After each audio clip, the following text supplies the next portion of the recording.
Alright guys, it's been about 24 hours since I've had this brand new Samsung Galaxy S10 Plus. Here are my first impressions. First, of course, is the screen. It is gorgeous. Really big, really bright, and viewing angles are fantastic.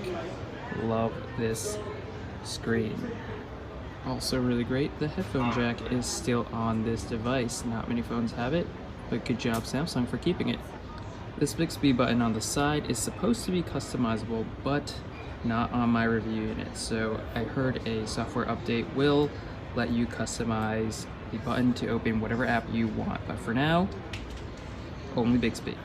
Cutout on the screen for the selfie camera. That's a 10 megapixel on the front plus an 8 megapixel depth camera.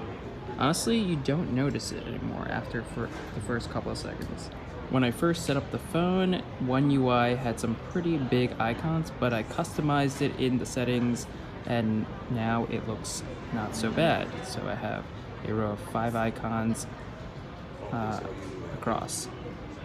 I'm not really sure how I feel about the gesture controls at the bottom. This one is you swipe up here for back, swipe over here for home, and then swipe over here for the recent apps. So that's home. And if I go to Instagram, swipe back, and swipe here will bring up this kind of carousel.